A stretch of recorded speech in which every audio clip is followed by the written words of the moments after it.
இரண்டாவது கல்யாணமா? அவரை மட்டும் பண்ணிக்காதீங்க. சானியா மிர்சாவுக்கு அட்வைஸ். இந்திய டென்னிஸ் வீராங்கனை சானியா மிர்சாவை தெரியாதவர்கள் யாரும் இருக்க முடியாது. அந்த அளவுக்கு தான் ஃபார்மில் இருக்கும்போது 6 முறை கிராண்ட் ஸ்லாம் சாம்பியன், ரிட்டையர் பிரிவில் முன்னாள் உலக நம்பர் 1, 4 முறை ஒலிம்பிக் பதக்கம் வென்றவர். இப்படி நாட்டிற்காக பல்வேறு சாதனைகளை படைத்து டென்னிஸில் இந்தியாவிலிருந்து உலக அரங்கிற்கு எடுத்து சென்றவர். இவருக்கு ரசிகர்களும் அதிகம். கடந்த 2003ஆம் ஆண்டு முதல் 2023ஆம் ஆண்டு வரை டென்னிஸ் வாழ்க்கையில் பல்வேறு உயரங்களை எட்டி இளைஞர்களுக்கு முன்மாதிரியாக திகழ்ந்தவர். டென்னிஸ் உலகில் சூப்பர் ஸ்டாராக இருக்கும் சானியா மிர்சா தனது குழந்தை பருவ நண்பர் சோராவ் மிஸ்ராவுடன் திருமண நிச்சயம் செய்திருந்த நிலையில் அந்த நிச்சயம் ரத்தானது.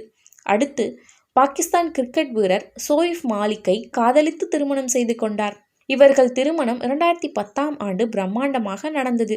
இத்தம்பதிக்கு 5 வயதில் குழந்தை உள்ளது.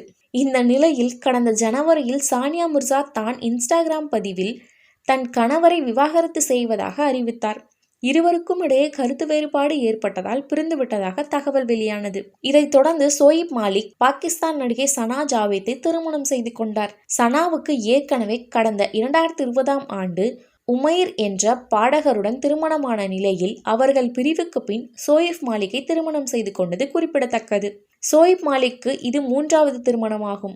இந்த நிலையில் சானியா மிர்சா மறுமணம் செய்து கொள்ள இருக்கும் நிலையில் அவருக்கு ரசிகர்கள் அறிவுரை கூறி வருகின்றனர். விவாகரத்துக்கு பின் தன் மகனுடன் நேரத்தை செலவழித்து வரும் சானியா மிர்சா கிரிக்கெட் வீரர் முகமது ஷமியை திருமணம் செய்து கொள்ள உள்ளதாக வதந்திகள் பரவின.